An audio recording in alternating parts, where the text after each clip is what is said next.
감사합니다. 기도하겠습니다. 하나님 아버지 감사합니다. 무더운 여름을 저희들이 잘 이겨내게 하시고 또 지리한 장마를 견뎌내며 살아가게 하셔서 감사합니다.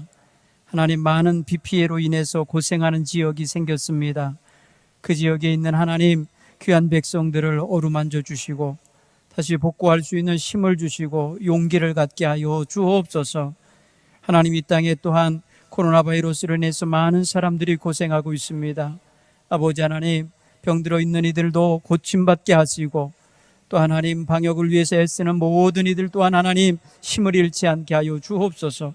하나님, 또 하나님이 지으신 세상을 보면 세상이 너무나도 지금 어수선하고 수많은 사람이 하나님 병중에 있습니다. 고쳐 주옵소서. 속히 백신과 치유제가 하나님 이 세계 백성들에게 공급되게 도와주옵시고 또 하나님 메뚜기 떼로 인해서 큰 고통당하는 지역이 있습니다. 하나님, 그 지역도 가난하고 힘겨운 이들인데 돌보아 주옵소서. 아버지 하나님, 또한 우리 사랑하는 이 나라와 이 민족을 주님 지켜주옵소서. 여러 가지로 어수선하고 곤고한 때를 지내가고 있습니다. 속히 하나님의 안팎으로 어수선한 것들이 질서가 잡히게 하여 주옵시고 국민들이 안심하고 살 수 있는 나라의 환경이 되게 해 주옵소서. 또한 아버지 하나님, 이 시간 하나님께 나와 예배하는 우리 동부 가족들의 심령을 어루만져 주옵시고 남모를 근심과 염려와 탄식이 있는 이들의 마음속에 평강과 위로를 더하여 주시옵소서. 아픈 몸을 가지고 병석에 있는 이들 하나님 돌보아 주옵시고 살 용기와 희망을 주옵시고 생기를 더하시어서 병마와 싸워 이기게 하여 주시옵소서. 경제적으로 어렵고 새로운 일터를 찾고 있고 여러 가지로 하나님 고민하고 있는 성도들에게 갈 바를 알게 하시고 열어 주옵소서. 일할 수 있는 일터를 연결하여 주옵소서. 하나님, 펼쳐놓은 가게와 사업도 있습니다. 하나님의 은총 안에서 이 어려운 때에 공급하시는 은혜 가운데 살아가게 해 주옵소서. 하나님, 또 아버님의 장수 후에 장례를 치르게 되는 하나님 자녀들이 있습니다. 그 가정 위에도 평강이 임하게 하여 주옵소서. 우리 구주 예수님 이름으로 기도드리옵나이다. 아멘. 할렐루야. 하나님의 은혜가 오늘 예배하는 저와 여러분 모두에게 함께 하시기를 간절히 축원합니다. 우리 서로 인사 나누겠습니다. 주님의 사랑으로 사랑합니다. 한 주간도 건강하세요. 사랑하는 성도 여러분, 하나님께서 우리를 사랑하셔서 오늘 여기까지 들어오도록 돌보아 주셨음을 믿습니다. 오늘은 하나님은 사랑이시고 그 사랑을 전하신 분 예수님이심을 함께 깨닫고 나가고자 합니다. 한번 따라해 볼까요? 하나님은 사랑이시다. 성경은 오늘 본문에서 그렇게 증거하고 있습니다. 하나님은 사랑이시다. 그러므로 사랑하지 아니하는 자는 하나님을 알지 못한다. 이렇게 말하고 있습니다. 여러분, 하나님을 알고 하나님을 섬기는 성도들은 하나님의 사랑을 아는 이들이요 하나님의 사랑을 받은 자인 줄 믿습니다. 그러므로 우리가 하나님의 사랑이 어떻게 우리에게 주어졌는지 깨닫는 그런 귀한 시간을 가져야 될 줄 믿습니다. 태초에 하나님께서는 창조하신 세상을 보시고 심히 아름답고 또 보시기에 좋으셔서 기뻐하셨습니다. 성경은 그것을 고스란히 기록하고 있습니다. 그런데 세상에 죄가 들어와서 그만 세상을 어지럽게 하고 세상을 타락하게 하고 하나님의 뜻을 왜곡시키는 세상으로 변하고 말았습니다. 노아 시대에 이르렀을 때는 그 죄악이 너무 관영하여 하나님이 후회하시고 탄식하시고 한숨을 지으셨습니다. 내가 세상을 괜히 지었나 보다. 내가 세상에 인간을 괜히 만들었나 보다. 이런 후회를 하셨어요. 그래서 땅 위에 사람 지으셨음을 한탄하사 마음에 근심하시고 이르시기를 내가 창조한 사람을 내가 지면에서 쓸어버리리라. 이렇게 하셔서 그만 홍수로 심판을 하셨습니다. 성경은 그래서 그 기록을 창세기 6장부터 9장 사이에 기록하고 있습니다. 하나님이 한탄하시고 근심하시고 후회하시는 것은 하나님 뜻에서 벗어난 세상이 됐기 때문입니다. 이걸 그대로 우리에게 적용을 하면 우리의 삶이 하나님 뜻에 합당하지 아니하고 벗어나서 죄악길에 빠지면 하나님 근심하시고 한탄하실 수 있으시다는 거죠.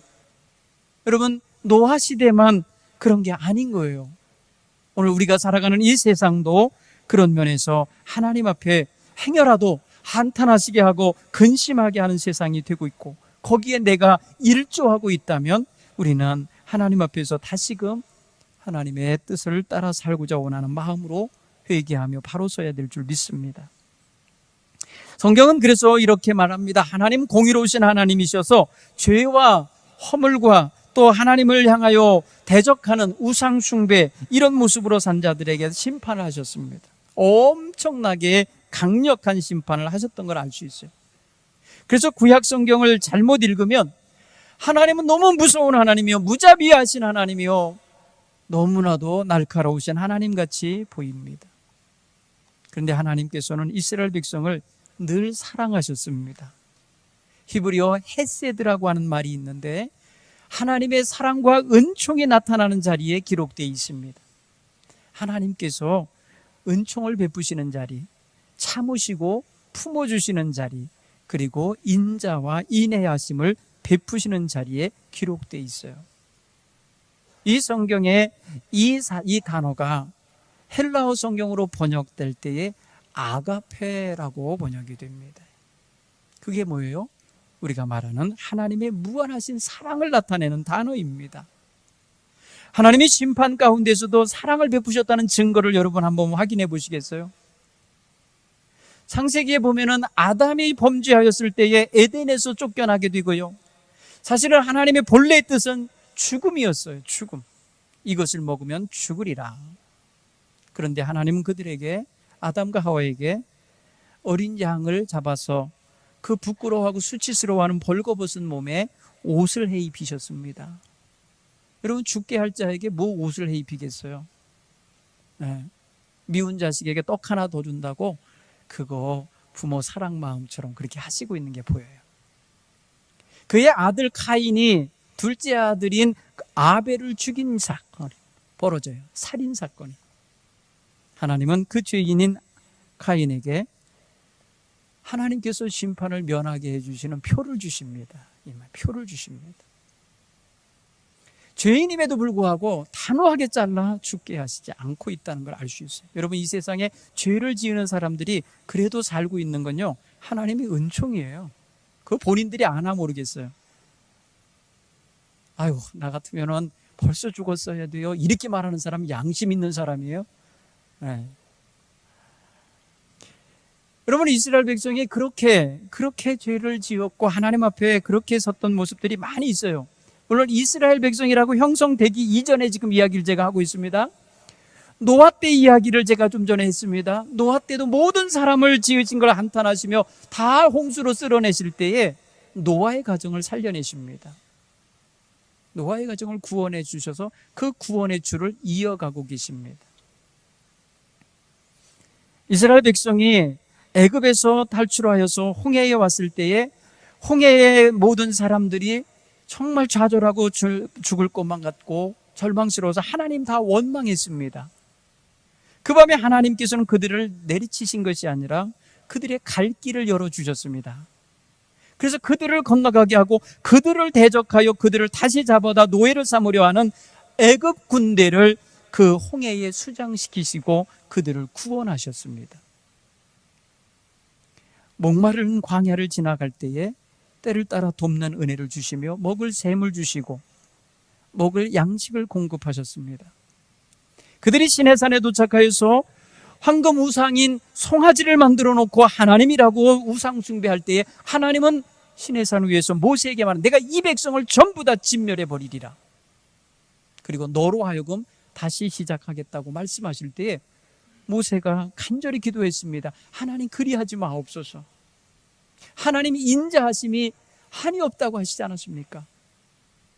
용서하심이 넉넉하다 하지 않으셨습니까? 참으셔야 합니다. 모세의 기도를 들으시고 그들을 사하시고 그들을 다시 데리고 가셨습니다. 하나님의 용서와 사랑은 계속 이어집니다. 그들이 원망하며 고기 먹고 싶다, 뭐 하고 싶다 할 때 내리치지 아니하시고 주셨습니다. 계속해서 연결해 가십니다.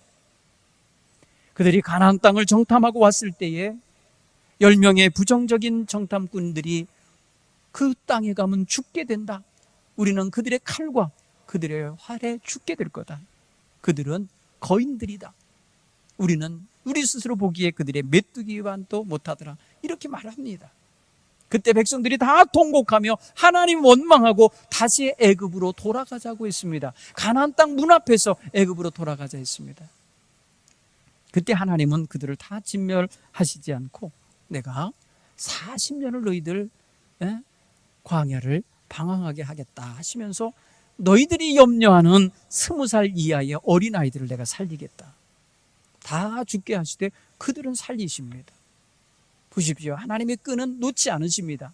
다 죽어 마땅한 자들이지만 죽이지 않고 계속해서 살려가고 계셔요. 여러분, 가나안 땅에 들어갔을 때에 그들은요, 많은 사람들이 하나님을 떠나고 가나안 우상 숭배를 하며 가나안 종교를 믿고 가나안 신을 두려워하며 그리로 흡수되어 갈 때에 하나님은 정복되지 않은 적들을 보내셔서 그들을 때로는 20년, 때로는 8년, 7년, 때로는 무려 수십 년 동안 지배하게 하십니다. 그럴 때에 회개하면 하나님은 바로 사사를 보내셔서 사사를 세우셔서 그들을 구해 주십니다. 여기를 보면은 하나님께서는요, 이스라엘 백성들을 다스리시는 모습이 때로는 말입니다, 적들을 통해서, 때로는 질병을 통해서, 때로는 하나님의 저주와 심판을 통해서 다스리면서 하나님의 뜻을 알도록 계속해서 가르쳐 오셨습니다. 때로는 하나님이 쓰시는 예언자를 보내셔서 하나님의 뜻을 전하시기도 했어요. 그러나 저들은 계속해서 예언자들을 잡아 죽이고 거절했습니다. 그러다가 여러분, 예수님 시대가 됐습니다. 그 사이에 이스라엘 백성은 많이 변질되기도 하고 시리아 왕국에 의하여 많이 흐트러지고 신앙이 변질됐습니다. 예수님이 오실 때에는요, 정말 형식화된 유대교가 남아 있었어요. 예수님이 탄생하신 그 시절에는 그래서 하나님은 이스라엘 백성들을 어떤 방식으로 사랑하시느냐? 새로운 방식인데요. 그동안은 채찍질로, 심판으로, 진노로 하셨지만은 예수님의 사랑으로, 십자가로, 하나님의 품으로 끌어안는 방식을 택하셨어요. 여러분, 여기서 구약에 말씀하시는 하나님과 신약의 하나님이 그래서 느낌이 달라요. 구약에 말하는 하나님은 굉장히 엄히하시고 무서운 심판장 같기도 하시고 재판장 같기도 하시고 그렇게 책찍질하시는 사감 선생 같기도 하신 그런 하나님이라면 신약에서 하나님의 사랑은 어떻게 나타납니까? 한번 따라서 해볼까요? 하나님은 그의 아들을 우리에게 보내셨다.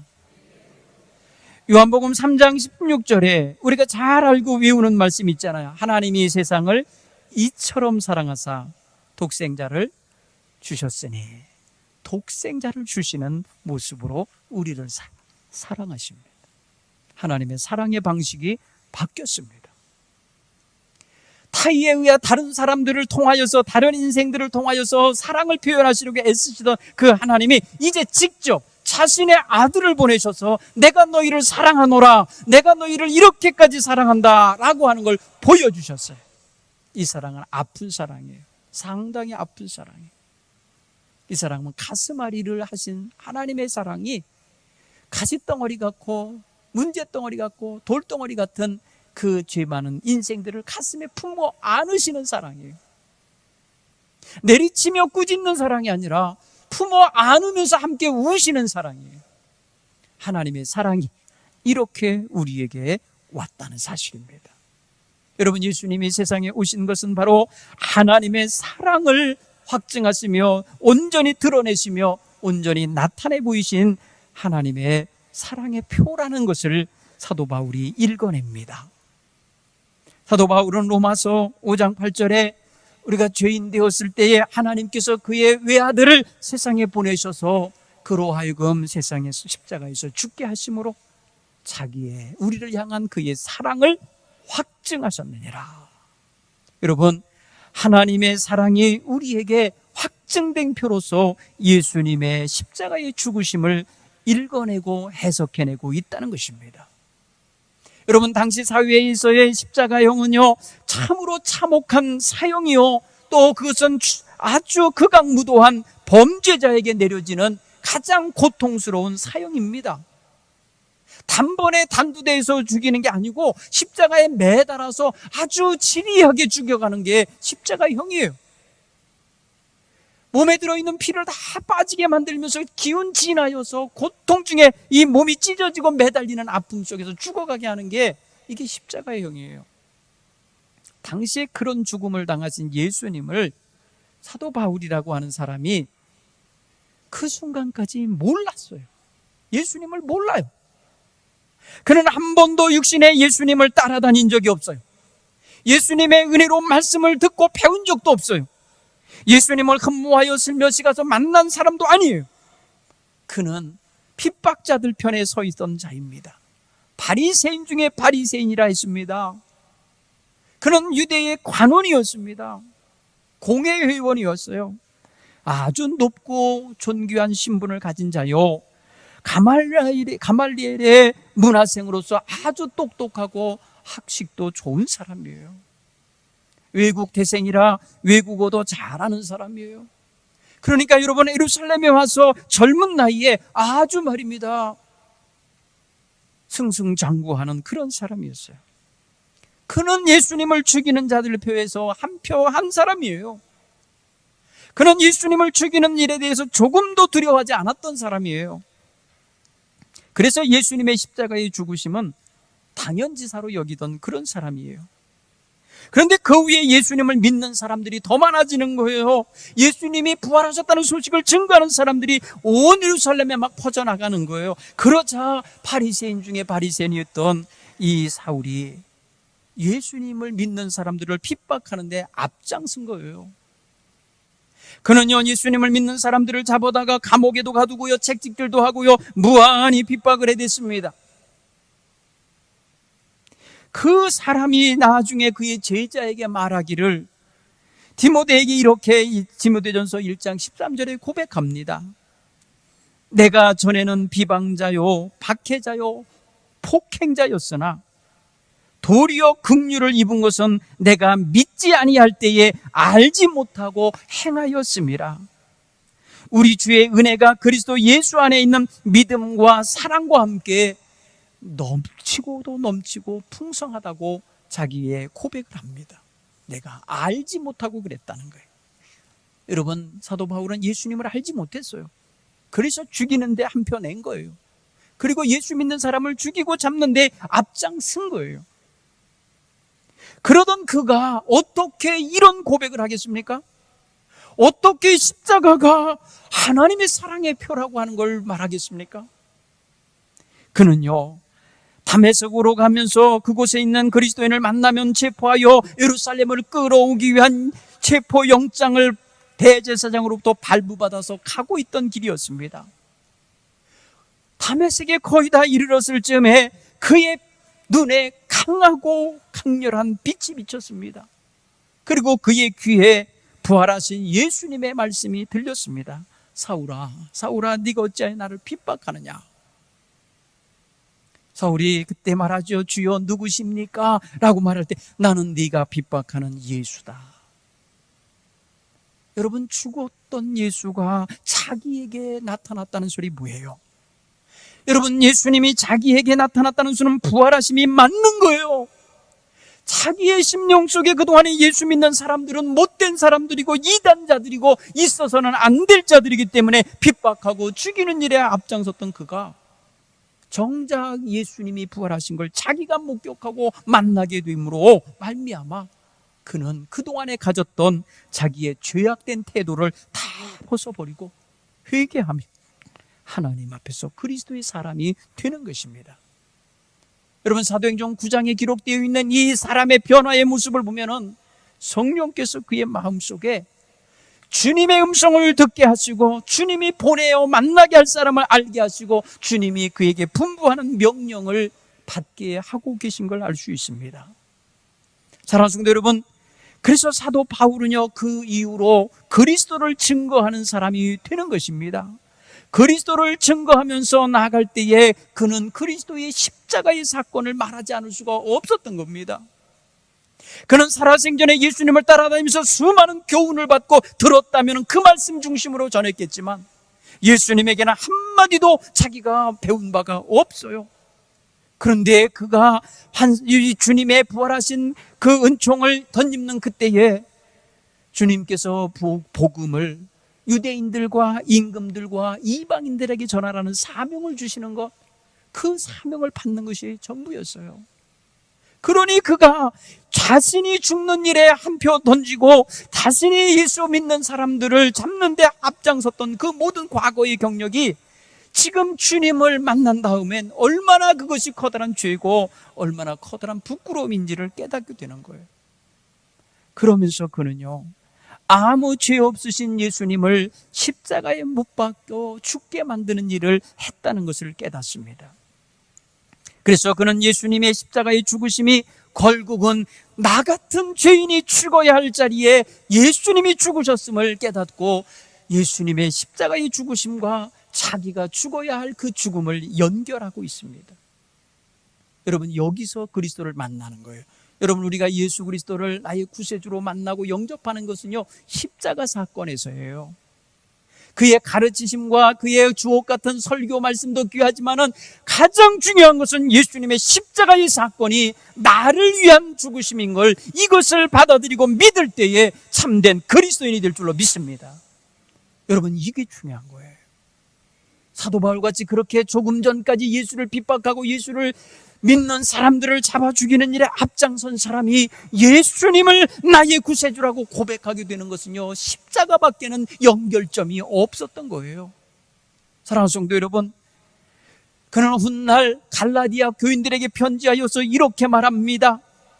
내가 그리스도와 함께 십자가에 못 박혔나니 그런즉 이제 내가 사는 것이 아니요 오직 내 안에 그리스도가 사시는 것이라, 이렇게 고백합니다. 여러분 보세요. 실제 십자가에서 누가 죽으셨습니까? 갈보리 십자가 언덕에서 죽으신 분은 예수 그리스도예요. 그리고 그 좌우에 이름 모를 두 강도가 그 애들의 죄 때문에 죽었습니다. 그런데 오늘 사도 바울은 뭐라고 말합니까?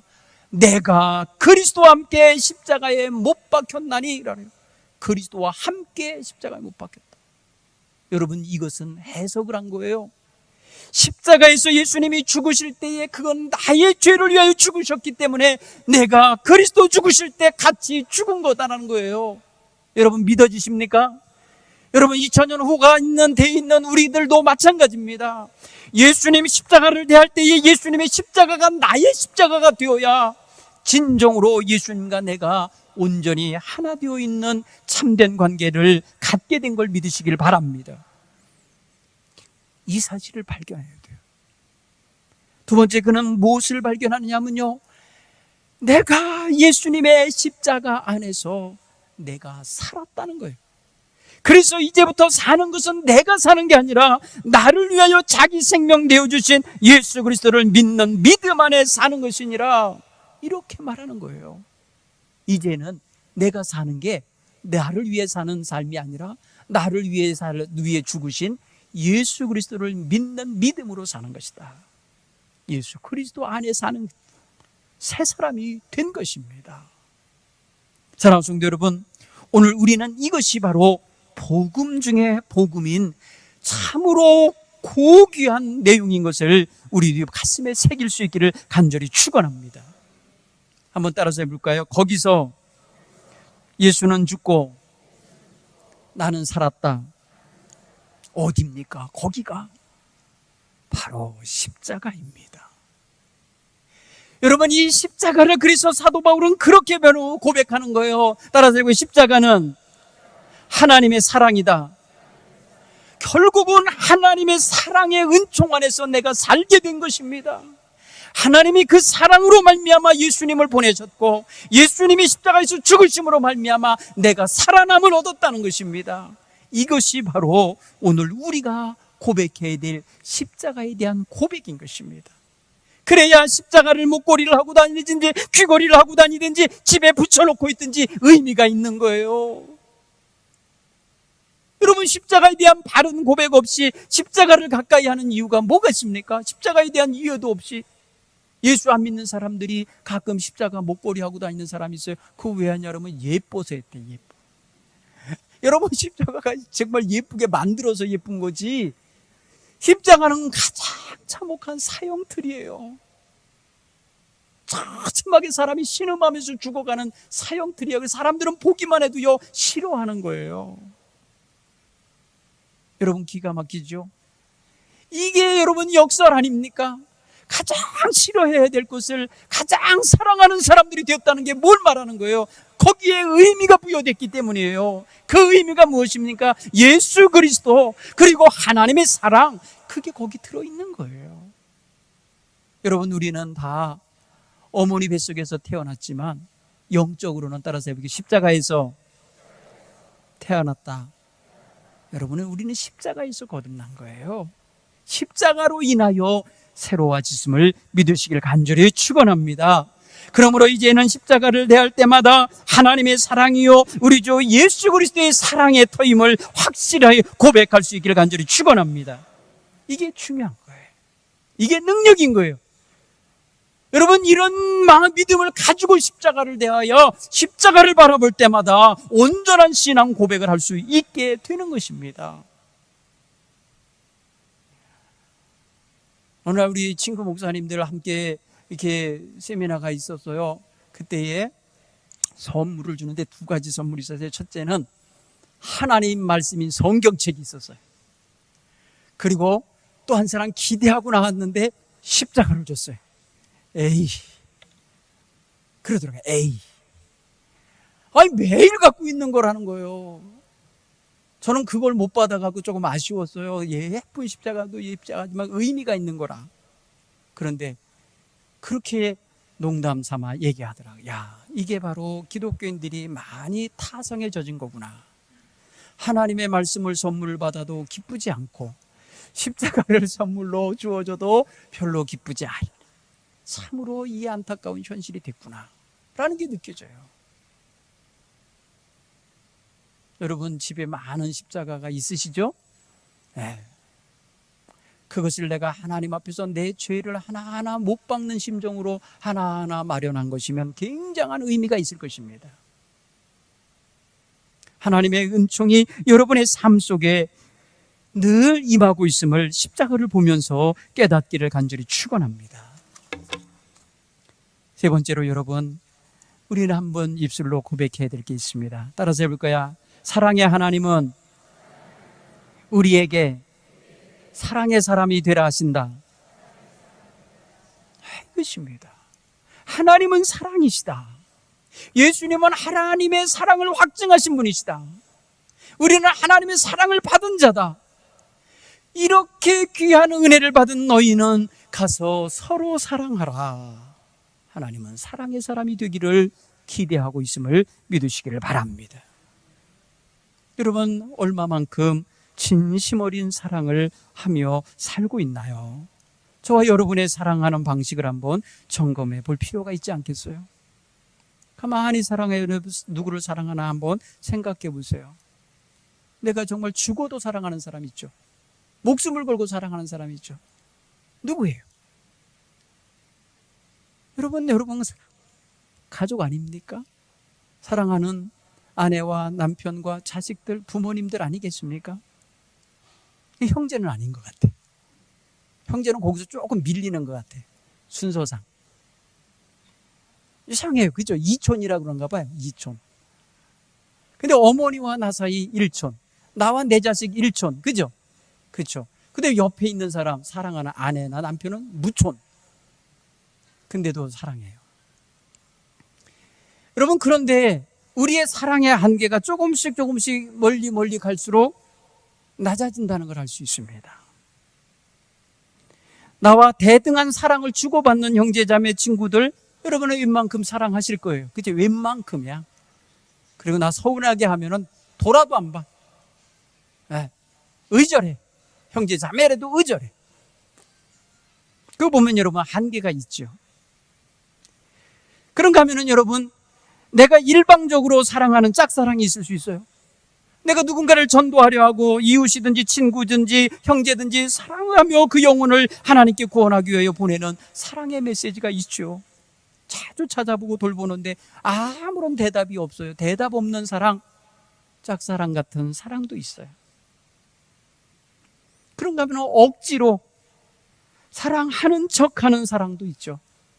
억지로 비호감인 사람에게 가라니까 가는 거예요. 심부름.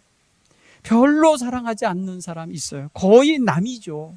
이런 사람이 있어요. 그런데 자기를 공격하고 자기를 미워하고 자기를 대적하고 자기를 해치려 할 기회만 보는 사람, 원수 같은 사람도 있죠. 그런데 하나님은 서로 사랑하라는 범위 안에 원수까지 사랑하라고 말씀하고 있다는 사실이에요. 너희는 사랑의 사람이 되라고 하시면서 내가 너희를 사랑한 것처럼 너희도 서로 사랑함이 마땅하니라, 주님께서 오늘 11절 말씀에 하시는 그 말씀대로 점검을 해보니까 우리는 굉장히 제한된 사랑의 사람으로 살고 있더라는 거죠. 고민이죠. 괴롭죠. 이거를 율법화시켜서 우리를 짓누른다면 견딜 사람 아무도 없어요. 하나님께서는 우리에게 그래서 사랑을 날마다 공급하고 계신 것입니다. 로마서 5장 5절에 보면은 성령께서는 하나님의 사랑을 우리에게 부어주시는 분이라고 소개하고 있습니다. 하나님의 사랑은 우리에게 계속해서 끊임없이 공급해 주시고 우리로 하여금 하나님의 사랑을 느끼게 하시고 확인하게 하시는 분이 바로 성령님이심을 믿으시길 바랍니다. 성령 안에 계셔야 돼요. 내가 메말라지고 누군가를 미워하고 있고 누군가를 무관심하고 있고 누군가에 대해서 전혀 관심이 없는 채 살고 있다면 성령님을 의지하시고 그 영혼을 돌볼 수 있게 하나님 힘 달라고 구하시길 간절히 축원합니다.